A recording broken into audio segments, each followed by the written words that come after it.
The next categories, the next 4 of the 5 categories, we're going to treat all as one general lump, because there's a difference between the two. There's a difference between the blessings of the afterlife and all the other blessings that Raghib al-Isfahani mentions. And we're going to say why in a second. So the other categories of blessings, there's the blessings of virtue and the soul, right? And this is something that is somewhat gifted, but it's mostly earned. That has to do with developing your intellect. It has to do with developing restraint, developing courage, developing your sense of justice, and things like this.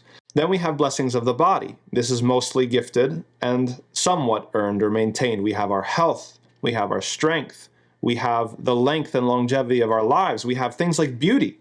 Things like beauty is a blessing of the body. Then the next category, we have these sort of external or situational blessings, such as our livelihood, such as our family, our honor, and our dignity. And finally, we have blessings related to success, such as guidance, such as success, such as our persistence, and finally the aid that we get. So what's the point of all of these kind of reflecting and breaking these down and categorizing all of these blessings? Raghib al-Isfahani wants us to realize that the only pure good is the blessing of the afterlife. That's the only pure inherent good.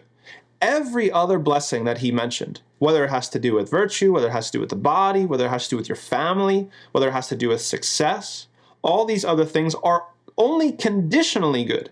They're not absolute goods. They're only conditionally good if it leads you to the afterlife.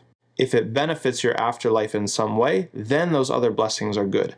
But if it doesn't lead to the afterlife, if it actually leads you to the hellfire, then these things aren't blessings at all, right? And if you go through every single one of those blessings that he mentions, it can be used for good and it can be used for bad, except for the blessings of the afterlife, even when it comes to virtues. Now, he says that some of these blessings are more suited towards the afterlife, towards success in the afterlife than others. So if you take virtue, for example, right? Virtue is something that is much more useful to the afterlife than it is against the afterlife, right? You find someone who develops their generosity or develops their sense of justice. Usually, more often than not, this is going to be a transferable skill, a tool that's going to help someone obtain the blessings of paradise.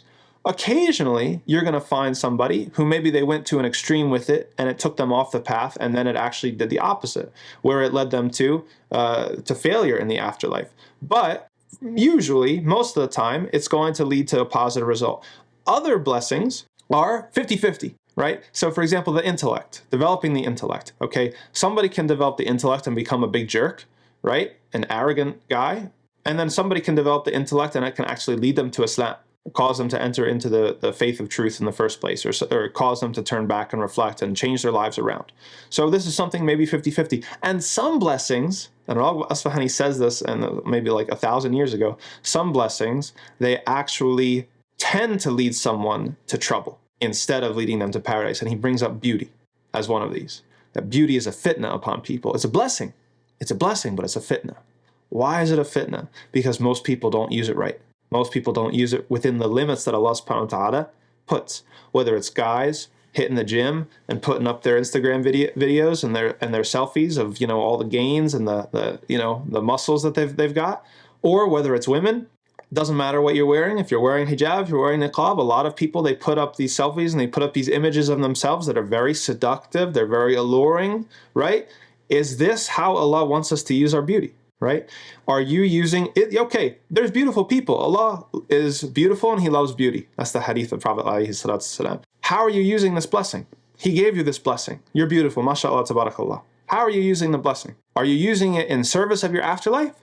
Or are you actually using it in a way that it's actually going to prevent you from succeeding in the afterlife?